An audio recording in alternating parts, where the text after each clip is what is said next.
ಇವತ್ತು ಉತ್ತರ Karnataka special tomato chutney ಮಾಡೋ ಹೆಂಗಂತ ಹೇಳ್ತೀನಿ ನೋಡಿರಿ. ಮೊದಲಿಗೆ ಶೇಂಗಾ ಹುರ್ಕೋರಿ. ಶೇಂಗಾ ಹುರಿದಿದ್ಮೇಲೆ ಟೊಮ್ಯಾಟೊ ತೊಗೊಳ್ರಿ, 4 ಟೊಮ್ಯಾಟೊ. ಹಾಗೆ ಒಂದೆರಡು ಉಳ್ಳಾಗಡ್ಡಿ ಎರಡೂನ ಚಂದ ಹುರ್ಕೋರಿ. ಚಂದ ಹುರಿದಿದ್ಮೇಲೆ ಶೇಂಗಾ ಹುರಿದಿದ್ದೆಲ್ಲ ತೊಗೊಂಡು ಮಿಕ್ಸಿ ಗ್ರೈಂಡರೆಲ್ಲ ಹಾಕಿರಿ.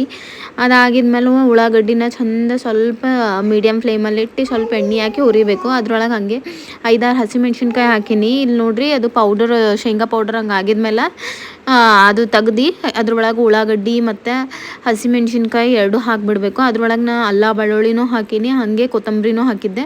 ಲಾಸ್ಟಾಗೆ ಟೊಮ್ಯಾಟೋನು ಹಾಕಿ ಎಲ್ಲ ಕೂಡಿ ಮಿಕ್ಸಿ ಮಾಡಿಬಿಡ್ಬೇಕು. ಇದು ನೋಡಿರಿ, ಉಪ್ಪು ಹಾಕಕತ್ತೀನಿ.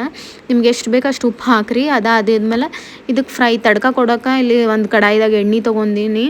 ಅದ್ರೊಳಗೆ ಜೀರಿಗೆ, ಸಾಸಿವೆ, ಹಾಗೆ ಕಾಜು, ಗೋಡಂಬಿ ಅಂತ ನೀವೇನಂತೀರಿ ಅದು ಹಾಕೀನಿ. ಅದು ಹಾಕಿದ್ಮೇಲೆ ಕರ್ಬೇವಿದ್ರೆ ಸ್ವಲ್ಪ ಹಾಕಿರಿ. ಅದಾಗಿದ್ಮೇಲೆ ಇದು ಪೇಸ್ಟ್ ಹಾಕಿ ಚಂದ ಹುರಿದು ಸ್ವಲ್ಪ ನೀರು ಹಾಕಿ